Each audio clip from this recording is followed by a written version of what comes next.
하나님의 말씀은 항상 현재입니다. 왜냐하면 하나님은 어제나 오늘이나 영원토록 동일하시기 때문인 것이요. 이사야 선지자가 이 말씀을 예언할 때는 이 고레스 왕이 태어나기 150년 전에 고레스 왕에 대한 말씀을 했습니다. 그리고 실제로 150년 후에 고레스 왕이 태어나서 이스라엘 백성들을 포로에서 풀어주었습니다. 예수님이 탄생하기 700년 전에 이사야 선지자가 예언을 했습니다. 그리고 실제적으로 700년 후에 예수님께서 오셔서 이 세상에 오시고 우리를 위해 십자가에 못 박혀 죽으셨습니다. 그렇기 때문에 하나님 말씀은 항상 현재인 것이요. 오늘도 이 말씀을 주시는 것, 오늘은 애굽에 대한 그런 말씀입니다. 애굽에 대한 이러한 말씀을 주시더라도 이 말씀은 지금부터 2700년 전에 이사야 선지자가 예언했는 그 말씀이 어제의 말씀이 아니라 오늘의 말씀이고, 이 말씀을 우리가 받아들이게 될 때에 하나님의 역사는 우리 삶 속에 항상 역사할 줄을 믿습니다. 아멘. 이사야 때에 로마와 비슷한 대제국이 있었습니다. 바로 애굽입니다. 애굽이란 먼저 우리 마음속에 떠오르는 것이 뭐냐면 거대한 스핑크스, 그리고 피라미드, 그리고 미라. 당시 애굽은 세계 최고의 문명국이었습니다. 고대 세계에서 애굽은 가장 안정된 나라였었고 풍요로운 나라였었고 메소포타미아 문명과 더불어 세계 문명의 중심축을 이루고 있었습니다. 뿐만 아니라 애굽은 아브라함 때부터 유다가 바벨론에 멸망할 때까지 이스라엘과 아주 깊은 관계를 가졌던 그러한 나라였습니다. 그런데 여기서 중요한 것은 유다가 아수르의 공격을 앞두고 있던 이 어려운 상황에 이사야가 왜 애굽의 멸망을 예언한 것인가? 그 당시 세계에서 아수르의 공격을 받으면서 의지할 수 있는 나라는 대국인 애굽밖에 없었습니다.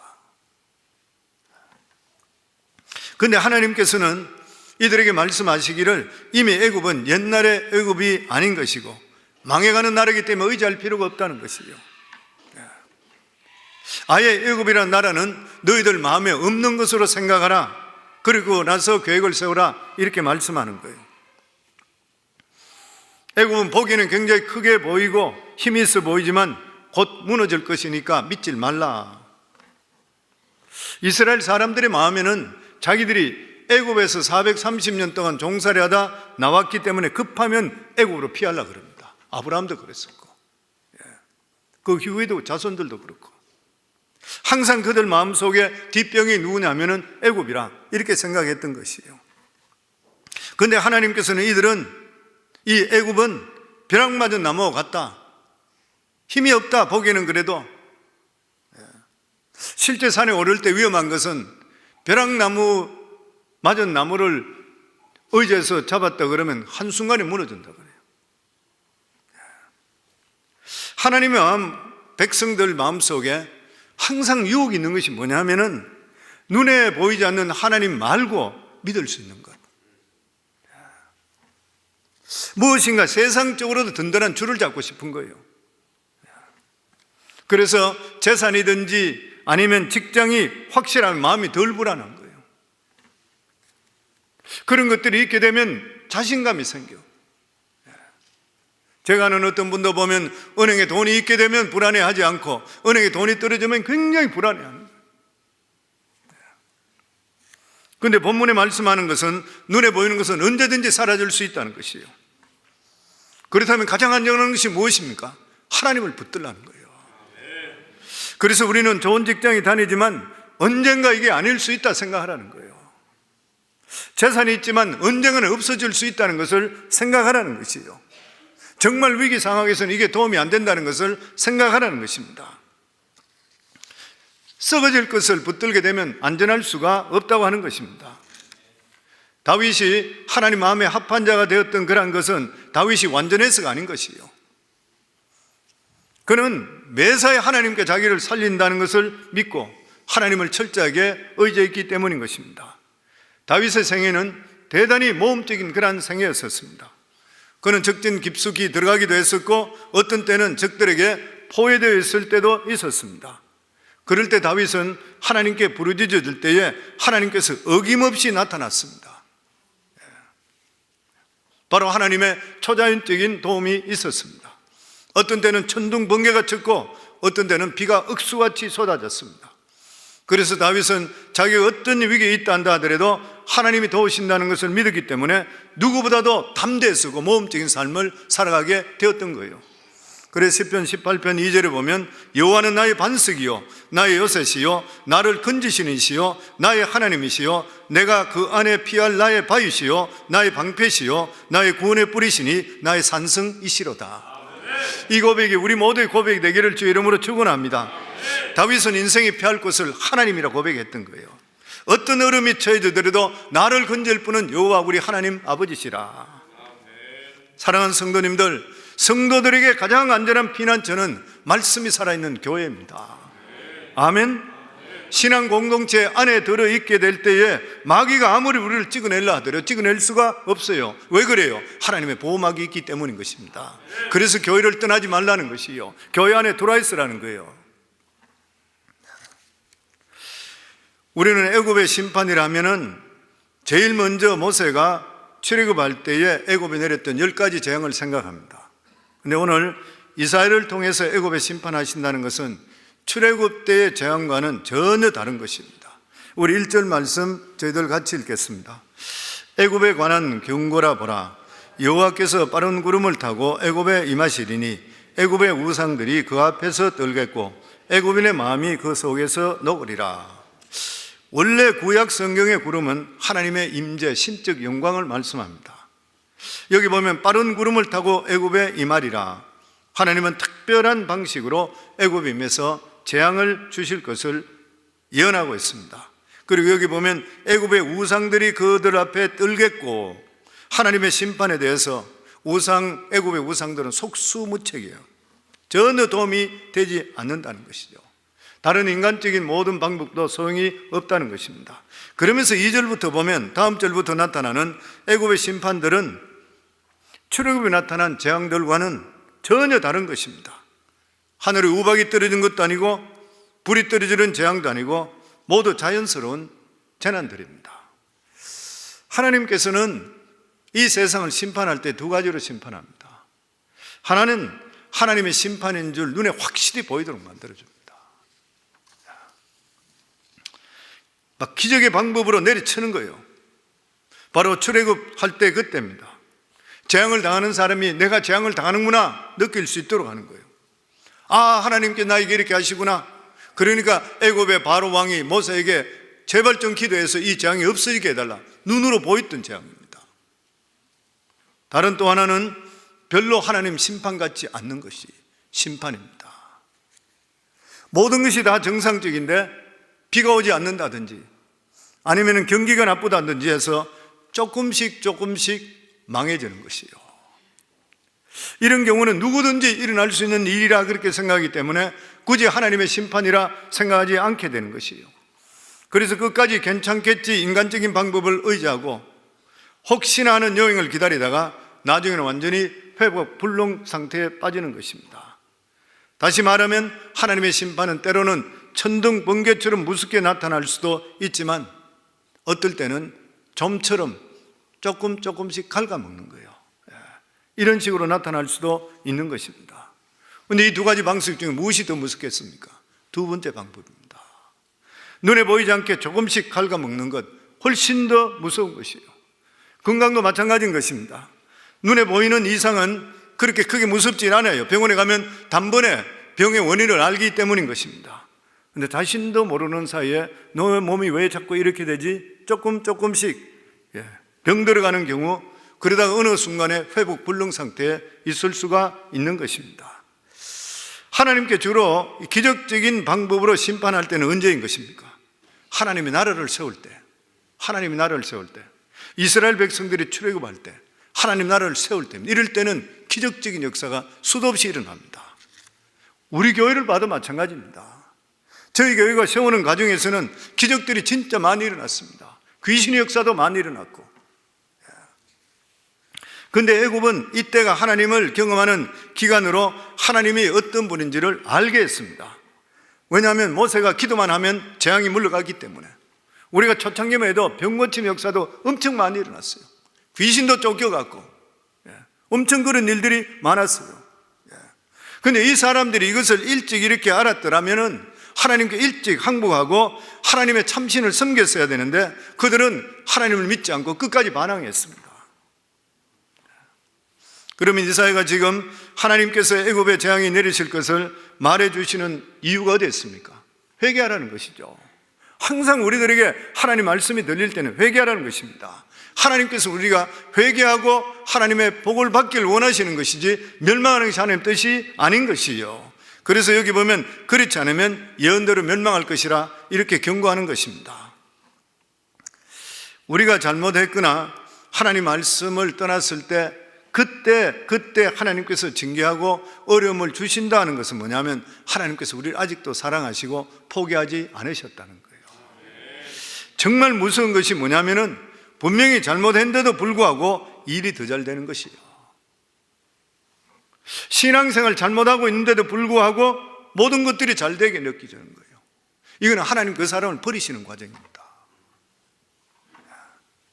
북이스라엘이 어땠습니까? 망하기 전에 최고로 번창했습니다. 대단했습니다. 북이스라엘이 못 살아가 망한 게 아니거든요. 너무 잘 살았어요. 근데 하나님께서 그 복을 주셨다 그래요. 왜냐하면 하나님 이래도 안 되고 저래도 안 되니까 다시 그들에게 큰 복을 주며 이 모든 복이 하나님 거라 생각하고 돌아오라 했는데 그 복을 받으면서 자기들이 볼 때는 무엇인가 잘하고 있다 생각해서 마치 하나님이 자기들을 축복한다 생각해서 착각해서 하나님을 더 떠나버렸습니다. 오늘날도 그런 사람들이 많이 있잖아요. 하나님께 복을 주시는데 이래도 안 되고 저래도 안 되니까 더 큰 복을 주시고 더 잘 되게 되면 믿음의 자리로 돌아와야 되는데도 불구하고 못 돌아오는 사람이 있어요. 결국 앗수르를 통해 완전히 망해버렸습니다. 그 사람들도 복이 그까지 것인 것이죠. 보면은. 그런데 하나님께서 왜 하필 지금 애굽의 멸망에 대해서 말씀하는 것인가요? 그것은 아직도 유다 백성들 마음속에 애굽이 하나의 성공의 기준이었습니다. 자기들에게. 그렇기 때문에 어떻게 하든 애굽의 군사의 보호를 받기를 원하고 그 사람들이 자기를 살려줄 것 같다고 그들을 끌어들이기를 원했던 것이요. 그러나 하나님께서는 유다 백성들에게 애굽은 썩은 나무 밑둥과 같기 때문에 계획을 취소하라. 도움이 전혀 되지 않는다. 우리는 어떨 때는 전혀 도와줄 의사도 없고 믿음이 없는 사람을 우리의 중요한 지원자로 생각할 때가 있습니다. 혹은 어떤 사람이 우리를 도와주겠다 그러면 액면 그대로 받아들일 때도 있습니다. 그러나 사람의 말은 믿을 게 못 돼요. 어느 순간에 어떻게 될지를 모르는 것입니다. 그리고 설사 어떤 사람이 도와준다 하더라도 물론 그 사람한테 감사해야 되겠지만 그 사람을 움직인 분은 우리의 하나님인 줄 믿으셔야 돼요. 왜냐하면 우리가 하나님을 믿기 때문에 그래요. 우리 인생의 화복을 주장하신 분은 하나님이시고 우리 인생의 주인은 하나님이시라. 모든 주에 일어나는 일은 하나님의 선한 뜻이 있다고 먼저 하나님께 영광 돌리기를 주의 이름으로 축원합니다. 이사야 당시 애굽은 여러 가지 좋지 못한 일로 국력이 세세히 쇠퇴되고 있었습니다. 본문에는 세 단계로 이야기합니다. 2절과 3절, 4절 저희들 같이 읽겠습니다. 내가 애굽인을 격동하여 애굽인을 치리니 그들이 각기 형제를 치며 각기 이웃을 칠 것이요 성읍이 성읍을 치며 나라가 나라를 칠 것이며 애굽인의 정신이 그 속에서 쇠약할 것이요 그의 계획을 내가 깨트리니 그들이 우상과 마술사와 신재반자와 요술객에게 물으리로다. 내가 애굽인을 잔인한 주인의 손에 붙이리니 포악헌왕이 그들을 다스리라. 주 만군의 여호와의 말씀이니라. 우선 자기들 안에 끊임없는 소모전이 일어납니다. 자존심 대결, 말에 꼬투리 잡고 그러다 전면적 싸움 벌어지는 것, 이런 일이 벌어진다는 거예요. 성경학자들이 왜 이런 일이 일어나느냐, 그 이유가 뭐냐면 이들의 생각이 늙었기 때문에 그렇다 그래요. 생각이 늙었기 때문에 그렇다. 참신한 사고를 가진 사람은 이러한 여러 가지 문제가 있고 이럴 때는 그것을 얼마든지 뛰어넘을 수 있대요. 목표가 있는 사람은 사소한 일에 주저앉지 않는다는 거예요. 그러나 나라나 집단의 생각이 늙어버리면 도전하지 않고 피하려고만 한대요. 그러다 나중에 오늘 성경에 나온 대로 포악한 왕이 그들을 다스리니, 주 만군의 여호와의 말씀이라, 포악한 왕이 집권하고 더 절망적인 상황으로 끌려간다는 것이죠. 애굽이 직접적으로 망한 이유는 뭐냐면 정신이 늙었기 때문이라. 이거 오늘도 우리에게 주시는 말씀입니다. 정신이 늙어버리면 아무것도 책임질러 하지 않아요. 고난당하려고 하지를 않는 것이요. 모세 때만의 애굽도 그때만 하더라도 애굽은 젊을 때였습니다. 뭐 정치계에도 보면 항상 젊은 피를 수혈해야 된다 이렇게 이야기하죠. 항상 하는 말들이요. 왜냐하면 정치가 너무 늙어서 젊은 사람들이 들어오면 좋아질 것이라 이렇게 생각하는 것이요. 나이가 젊다고 해서 젊은 생각이 나오는 것은 아닌 것이죠. 젊은 사람도 권력의 맛을 들이고 이익에 심취돼 버리게 되면 그 사람도 똑같아지는 것이요. 늙은 사람보다도 더 생각이 경직되고 융통성이 없을 수 있는 것이요. 어떻게 하면 항상 건전하고 신선한 생각을 가질 수가 있을 것인가? 로마도 애굽도 망할 수밖에 없었던 것은 그들의 생각과 정신이 부패했기 때문인 것입니다. 공산주의가 무너진 것도 마찬가지고 자본주의가 부패하는 것도 바로 그것 때문인 것입니다. 그래서 영국 역사학자 토인비는 이렇게 이야기했습니다. 역사를 도전과 응전으로 설명했습니다. 도전이 왔을 때 바로 반응해야 되지 그것을 피하고 도망가서 안 된다는 것이죠. 모든 일이든지 도전적이어야 돼요. 우리 삶에 어떤 일이 나든지 긍정적으로 대꾸하라는 것이죠. 부정적이고 좌절적이고 이런 것은 희망이 없다고 하는 것입니다. 인간의 모든 생각은 하나님께서 주신 것입니다. 아름다운 생각, 부패하게 살지 않으려고 하는 건전한 상식, 어떤 유혹에도 넘어가지 않는 강인한 그러한 정신, 하나님의 선물인 것이요. 나라가 위기에 빠지는 그러한 경우들은 사람들이 자기만 편하려고 하고 자기 이익만 챙기려고 하는 게으름 때문에 큰 위기가 오는 것입니다. 그런데 학자들은 그렇게 이야기합니다. 실제적으로 근본적인 원인이 뭐냐면 교회가 세상에 대해 도전하지 않기 때문이래요. 교회 다니는 성도들이 세상에 대해서 도전을 해야 되는데도 불구하고 교회 안에서 자기만 안식을 누리고 그냥 주시는 복만 받으려 한다는 거예요. 세상을 변화시킬 수 있도록 나가야 되는 것이요.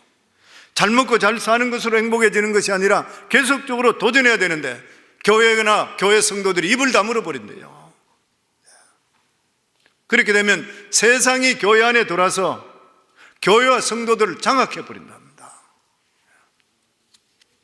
그리고 하나님 앞에서 변하기를 싫어하는 것이요. 그러니까 바른 말씀을 좋아할 리가 없는 것이요. 그러니까 교회 와서 전혀 사람들이 죄에 대해서 도전을 받지 못하는 거예요. 변화되어야 되는데 변화를 모르는 것이에요. 보면 이게 오늘날 교회 위기라는 것을 읽어본 적이 있습니다.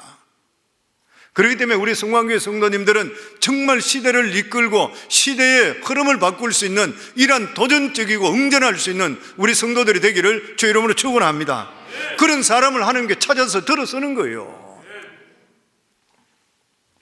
나일강의 범람은 애굽을 부유케 했던 원동력입니다. 나일강의 선물을 통해서 애굽 문명을 일으키고 세계 중심이 되었습니다. 1년에 한 번씩 나일강이 범람했습니다. 홍수가 나는 것이죠. 범람하게 되면 나일강 상류에 비옥한 흙을 날아다 주는 것이요. 그러면 거기서 풍부한 수산 자원을 제공받는 것이고 다른 사람이 거기에서 같이 발달을 했습니다. 그러나 이 나일강이 말라버린 거예요. 애굽은 더 이상 풍성할 수 없었고 이 나일강에 의존하던 그러한 산업들이 무너질 수밖에 없었던 것이에요. 우리 5절 말씀입니다. 그리고 6절까지 같이 읽겠습니다.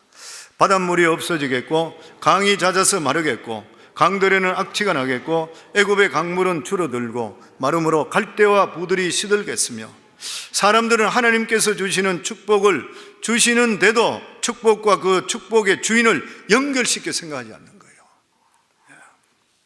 하나님께서 나일강을 통해서 애굽 백성들을 축복하셨으면 이 축복이 어디서 왔는지 그들이 생각했어야 되는 것이에요. 근데 그들은 우상을 섬기는 거로 만족해버리고 말았던 것입니다. 하나님께서는 인간이 죄인인데도 불구하고 여러 가지로 축복하십니다. 건강도 주시고 부여도 주시고 권력도 주시고 지식도 주시는 것이요. 그런데 이러한 것을 주시는 이유가 됐어요. 이러한 것들이 끈이 돼서 하나님을 찾게 하기 위해서요. 나에게 건강 주신 것이 하나님이시구나. 나에게 부유를 주신 것이 하나님이시구나. 나에게 재능을 주시고 그리고 권력을 주시고 지식을 준 것도 나 같은 자에게 주셨으니까 이건 하나님이 주셨다. 모든 것들이 우리에게 주신 것들은 하나님과 연결될 수 있는 끈을 만들어야 되는 거예요. 많은 사람들이 하나님을 믿게 되는 것, 예수를 믿게 되는 것, 자기가 스스로 죄인이라 생각 믿는 사람 누가 있겠습니까? 하나님께서 우리를 믿게 해주시니까 믿지요. 하나님께 깨닫게 해주시니까 믿는 것이에요. 보면 많은 사람들이 하나님을 찾는 경우가 대부분 보면 고난당할 때, 질병이나 가난이나 어려움 있을 때, 이러다가 하나님을 찾다가 살아계신 하나님을 만나게 되는 것이요. 하나님께서 이 세상에 베푸시는 많은 축복들을 통해서 인간들에게 애정을 보여주십니다. 애정을 보여주는 거죠. 그런 축복들을 통해서 죄인들을 초청하시는 거예요. 그런데 사람들은 축복은 가지려고 하지만 배후에 역사하시는 하나님은 생각을 안 하는 것이에요. 그래서 반드시 기억해야 될 것이 있습니다. 일반적인 축복은 영원하지 않습니다. 일반적인 축복은 절대 영원한 것이 아닌 거예요. 본문에 보면 바다라고 하는 것은 나일강인 거예요. 나일강도 마를 수 있다는 것이에요. 그렇게 큰 바다 같은 넓은 나일강이 어떻게 마를 수 있겠습니까? 근데 마른다는 것이에요. 상류에 비가 오지 않으면 마를 수밖에 없는 것이에요. 그래 되는 것 때문에 모든 농사나 목적이 다 망하는 것이에요. 7절의 말씀입니다. 같이 읽겠습니다. 나일 가까운 곳 나일 언덕의 초장과 나일강 가까운 복식밭이 다 말라서 난리가 없어질 것이요, 애굽의 가장 중요한 목축과 농사가 다 없어진다는 것이죠. 그러니까 업도 고기도 못 잡으니까 다 망하는 것이에요. 8절 말씀 같이 읽겠습니다. 어부들은 단식하며 나일강에 낚시를 던지는 건 자마다 슬퍼하며 물 위에 그물을 치는 자마다 피곤할 것이며, 나일강 언덕에 마르든 하든 마루 실을 짜든 섬유 산업이 죽습니다. 9절 말씀 같이 읽습니다. 세마포를 만드는 자와 배 째는 자들이 수치를 당할 것이며, 애굽은 돈이 많았는데 가난함에 애굽이 무슨 힘이 있어요? 10절 말씀입니다. 그의 기둥이 부서지고 품꾼들이 다 마음에 근심하며 싸그리 망하는 것이에요. 애굽은 지탱할 힘이 없어진다는 것이에요. 돈이 없으니 품꾼이 달아날 생각만 한다는 것입니다. 성도의 물질 은총은 일반 은총입니다. 일반 은총이에요. 근데 중요한 것은 특별 은총입니다. 이것은 하나님께서 이스라엘 백성들이 주시는 말씀과 성령으로 사람이 새로워지는 것이에요. 이것을 붙들어야 되지, 다른 것을 붙들게 될 때는 언젠가는 절망하게 되어 있는 것입니다. 하나님의 말씀이 있는 곳에 사람이 모이게 되는 것이고, 그리고 또한 이러한 물질적인 축복도 바로 사용할 수 있게 되는 것이에요. 말씀이 있는 곳에 헌신한 사람들이 모이게 되었습니다. 그런 사람들이 하나님의 주신 은총을 제대로 사용하는 것이에요. 가난이 절대 좋은 것은 아니죠. 저는 우리 성관계 성도님 모두 다가 영권과 인권과 물권이 넘칠 수 있기를 주의 이름으로 축원합니다. 그래서 하나님 사역을 잘 감당할 수 있기를 주의 이름으로 축원합니다. 지금까지 세계를 제패했던 강대국들은 정신들이 강했다 그래요. 그런데 이들의 정신이 부패했을 때 다 망했다 그래요. 정신이 부패하면 하나님이 주신 것을 주장하지 못하고 주신 것에 대해 오히려 지배를 당합니다. 일도 내가 주인이 되어야 되는 것이지, 그렇지 않으면 일에 질질 끌려가게 되는 거예요. 돈도 마찬가지인 것이잖아요. 돈도 내가 주인이 되어야 되는 것이지 돈에 끌려다니면 비참해지는 것이에요. 사랑하는 성도님들, 하나님 말씀이 주인이 되기를 주의 이름으로 축원합니다. 아멘. 그러면 우리가 그런 데서 벗어날 수 있어요. 애굽의 가장 비참한 현실은 뭐냐면은 하나님께서 힘을 조금씩 빼내가고 있는데도 불구하고 사실을 몰랐다고 하는 것이에요. 왜 그런 것이에요? 껴있는 사람이 없었기 때문이라 그래요. 11절에 13절 말씀입니다. 같이 읽겠습니다.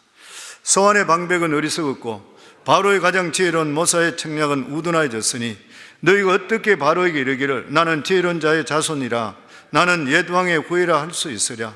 너의 지혜로운 자가 어디 있느냐? 그들이 만군의 여호와께서 애굽에 대하여 정하신 뜻을 알 것이요 곧 내게 말할 것이니라. 소안의 방백들은 어리석었고 노베 방백들은 미혹되었도다. 그들은 애굽 종족들의 모퉁이 돌이거늘 애굽을 그릇가게 하였도다. 여기 보면 애굽이라는 배가 있는데 이 배의 방향을 결정하는 키 잡는 자가 누구냐? 방백이라고 그랬어요. 방백이란 뭐냐? 왕을 돕고 있는 정책을 만드는 그런 사람들이죠. 사실 이 사람들이 정직하게 왕의 귀와 입의 노릇을 해야 되는데도 불구하고 그들은 그렇게 하지를 않았다는 것이요.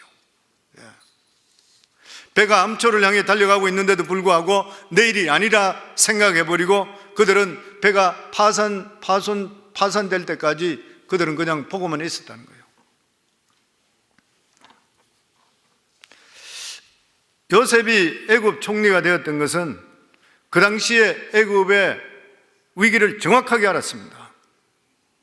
앞으로 애굽이 어떻게 될지 정확하게 위기에 대한 방향 제시를 했던 것이에요. 요셉이 바로 왕을 꿈을 통해서 본 것이 무엇인 것입니까? 애굽 전체에 대한 하나님의 도전이잖아요. 너희들은 처음에 풍요를 걷지만 나중에는 흉년 와서 망할 것이라. 오늘 여기 나와 있는 말씀대로 너는 누구며 너희 나라는 어디로 가고 있느냐? 절대자의 질문인 것입니다. 오늘도 우리들에게 똑같이 하나님과 우리가 질문하고 계십니다. 너는 대간절 누구냐? 지금 너희는 어디로 가고 있느냐? 똑같이 물어보시는 것이에요. 우리 인생의 주인은 하나님이십니다. 하나님께서 우리들에게 어디로 가고 있느냐 질문하고 있는 것이에요. 오늘 이러한 질문을 우리 속에 올 때에 새해를 시작하면서 지금까지 내 마음속에 생각 속에 붙들고 있던 것들을 내려놓고 내가 어디로 가고 있는지 근본적인 방향 수정을 해야 되는 거예요. 가치관을 바꿀 각오를 할 수가 있어야 되는 것이고 내 삶의 방향을 바꿀 생각을 해야 되는 것이에요. 마치 에스더가 잡고 있던 것을 내가 이제는 죽으면 죽으리라, 이러면 이르리라 하는 각오가 있을 때에 다시 살게 되어 있는 것입니다. 하나님은 우리 앞에서 방향을 수정하기를 원하고 계시는 것이에요. 하나님은 항상 새롭게 질문합니다. 애굽이 망할 수밖에 없었던 이유가 어디예요? 사고의 경직이었습니다. 그러나 우리의 성령은 우리의 마음을 늘 새롭게 하는 것이에요. 왜 우리가 삶 속에 말씀과 기도로 돌아가는 것이에요? 성령 충만할 때 성령께서 우리의 사고를 새롭게 만들어 주시기 때문인 것입니다. 새로운 해를 맞이하면서 사랑하는 귀한 성도님들, 하나님은 사랑이시고 우리를 사랑하시고 축복해 주시기를 원합니다. 그러나 우리의 생각이, 우리의 방향이 어떠냐에 따라서 하나님의 복을 받을 수도 있고 복을 받지 못할 수도 있는 것입니다. 오늘도 하나님 말씀을 생각하며 나는 누구인 것인가? 나는 어디에 서 있는 것인가? 내가 무엇을 위해 살고 있는 것인가? 내 원래 목표가 무엇인 것인가? 다시 한 번 더 믿음으로 정립돼서 하나님의 복이 임할 수 있는 복된 한 해가 되기를 주의 이름으로 축원합니다.